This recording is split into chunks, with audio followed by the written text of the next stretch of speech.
So, we're going for a ride.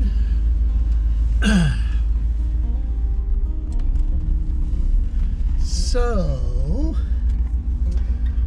I wanted to tell you about what it's like to have this beast, a 1986 Rolls-Royce Silver Spur, for 1 year. It was about a little bit more than a year ago, in early April of 2021, that I picked up this vehicle from the previous owner down in San Diego. It's been quite a year with this car.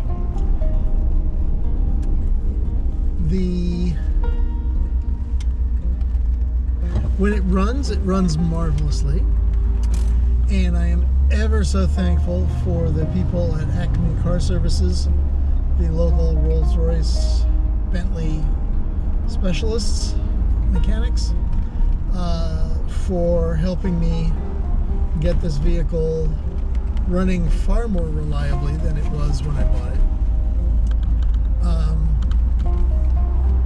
I bought the car sight unseen and without a pre-purchase inspection, which is exactly the wrong thing to do. So don't do as I did, but do as I say. Look at the car first and get an inspection. The amount of work that I've put into it, the mechanic helped me. I took it to them and they did a post-purchase inspection and came up with a list of about a 5 or 6 page list of things that needed to be done. And I was told that this was the cleanest car of this vintage that they'd ever seen, so it was in good shape, but it still needed approximately $11,000 worth of work to take care of the deferred maintenance and the repairs that it needed. And so they helped me prioritize those repairs and that maintenance, and I put $7,000 into the car over the course of 2021. Some of that money was unexpected. We had a failure to proceed.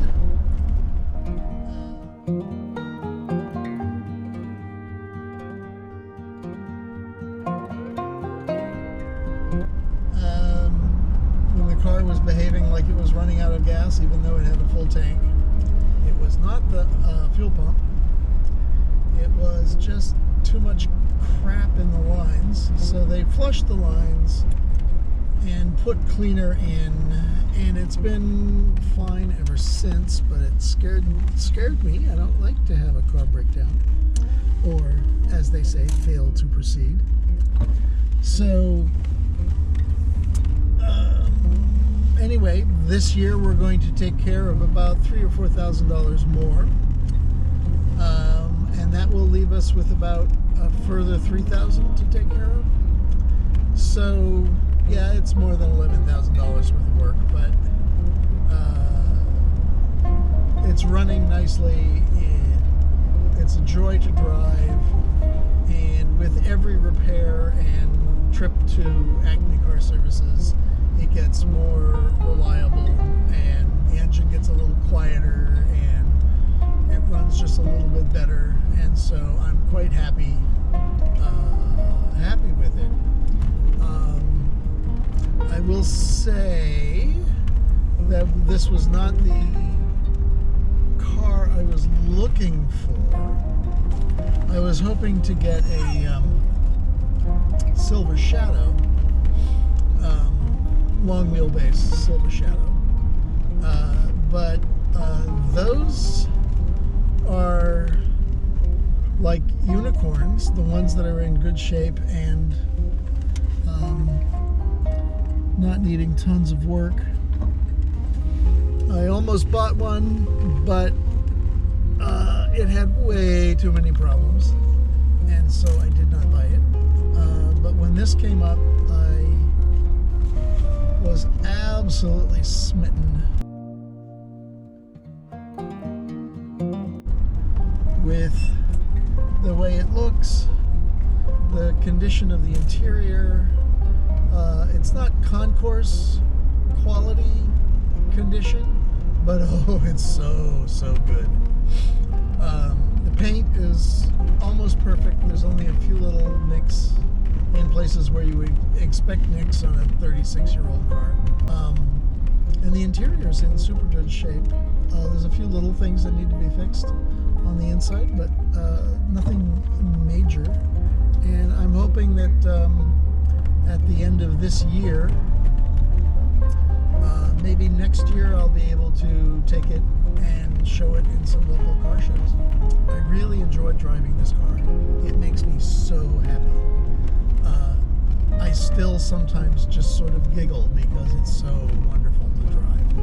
And I use it not daily, but a couple times a week. I take young Sophie here to the park, and I also take it to the post office. And now that it's more reliable, I take it down to my mother's, which is about a 70-mile drive round trip. Take it there on the weekends, and I think we will be probably taking it wine tasting up in Napa and Sonoma later this spring. But we're here at the park, and I'm going to take my lovely puppy for a walk.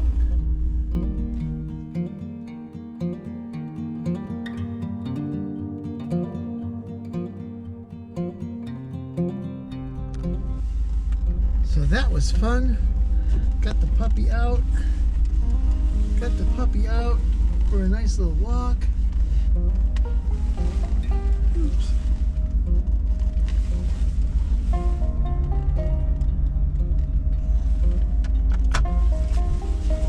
I really do enjoy driving this vehicle, but it is as big as a parade float or an aircraft carrier, and takes a little bit more maneuvering than my old Volvo or current Lexus.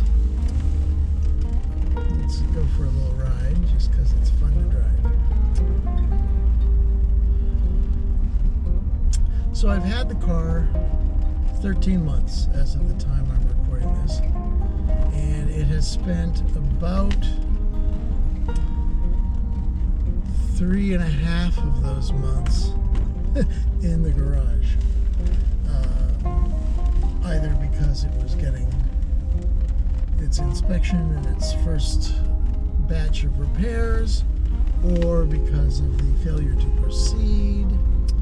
So that was a little bit of a disappointment.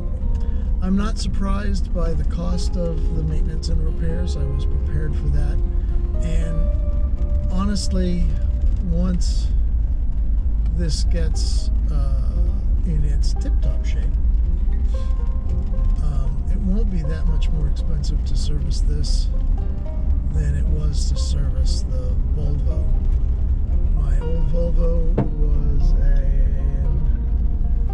V50 wagon, and it cost me about $2,500 a year to keep running, and this is probably going to cost me more or less $3,500 a year to keep running, plus or minus, and that doesn't seem that much worse.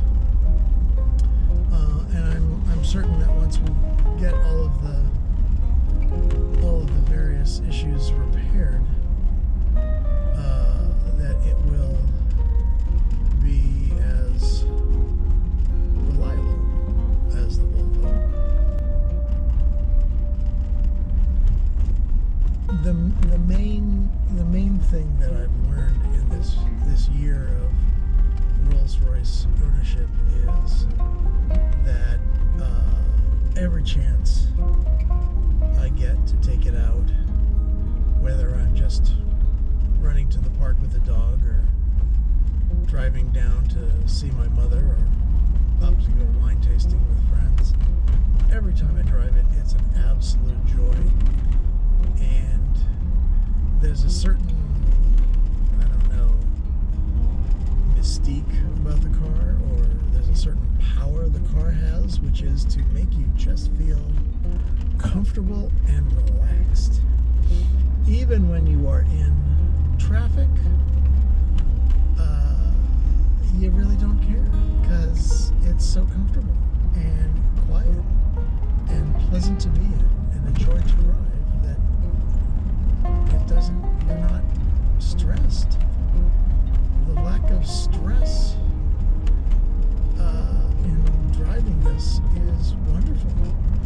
Which is not to say that I wasn't completely freaked out when it failed to proceed in traffic, when it had its issue. But we were able to get off the road and get it started again and nurse it back down to our destination, and then have it towed to the mechanic. But it's really just a joy to drive, and I'm looking forward to once it's been serviced. I take it in to be serviced in July, and then it'll be there, I don't know, a couple weeks probably. So the fall should be just a joy with the car fully serviced and more repairs made and little things fixed. I'm looking forward to that. Not that I'm not enjoying it now, but every little incremental improvement in the car just makes me happier.